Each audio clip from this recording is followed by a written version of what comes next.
This is On Hand, a podcast answering your questions about the things that make Michigan unique. I'm producer Michelle Jokish-Bolo. In last week's episode, we dug into why Michigan is the cherry capital of the United States. The commercial cherry did not originate in the United States. It's definitely Asia or Eastern Europe, and not here. So the cherries were imported and then grown, and they happen to grow. This is a very good climate for growing cherries. Thanks to the Great Lakes, rolling landscapes, and sandy soils, cherries have become woven into Michigan's identity. Today, we're sharing your cherry stories. My name is Andrew Harmon. I'm from Rockford, Michigan, and spent some time living in Grand Rapids.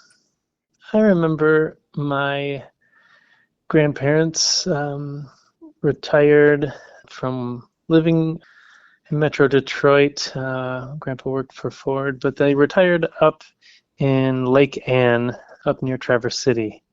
And I remember going to visit them, and they took me to the cherry festival. But I never went cherry picking until one day my dear friends and roommates were talking, and they had all noticed this lonely, overgrown cherry tree a few blocks from our house in Grand Rapids. It was leaning over the sidewalk, and I think one of them had noticed it the year before, that it just dropped all these really sweet but kind of small cherries, and no one seemed to be caring for the tree, and no one seemed to be harvesting any of the cherries.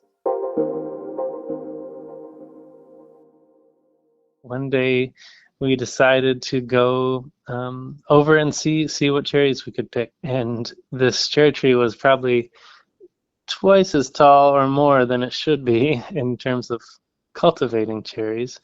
But my friend drove his F-150 up onto the sidewalk. We put a little ladder on the bed, and we stabilized it, and we're careful, but we kind of climbed up there and stood on the truck bed.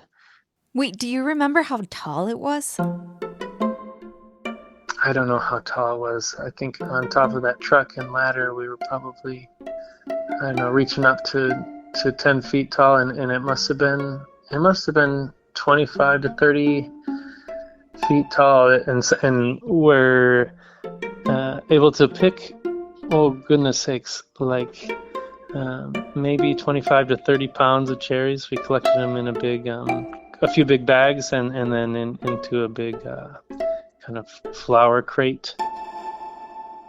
Do you remember if anyone else saw you guys? I mean, I just picture it, you and your friends just getting all these cherries, but maybe you'd get some weird looks.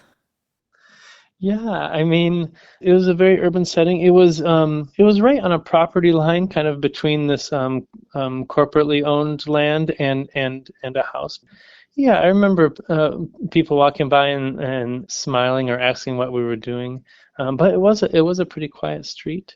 We only picked a small percentage of the total that were on there because some were very, very high. What did they look like? Do you remember? I remember them being pretty dark.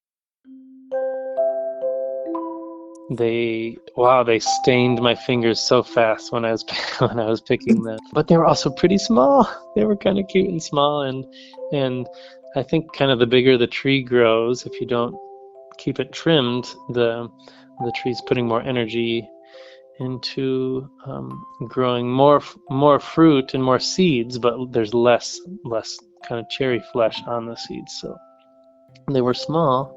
And you just had to do a little more work with your hands and getting the pits out to enjoy them, which I really didn't mind. That's a part of the fun of eating a cherry. We took them home, we washed them carefully, we had a cherry pitter, and we made some preserves together, and we had lots of fresh cherries to share with our church, share with our neighbors. I ate a lot of almond cherry oatmeal that summer, and cherries on ice cream.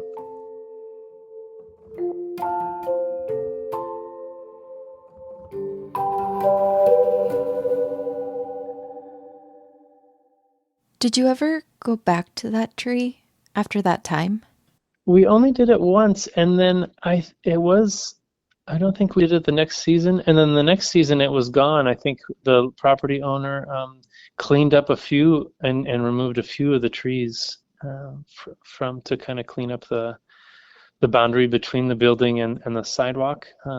It was gone, and I yeah, it was just a memory.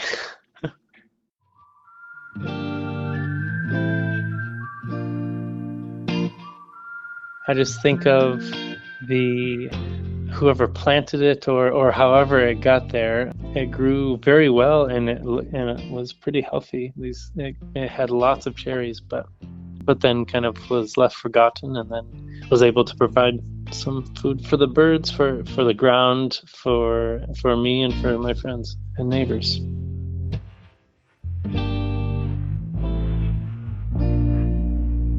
That was Andrew Harmon from Rockford, Michigan, talking to us from his newfound home in Boston, Massachusetts.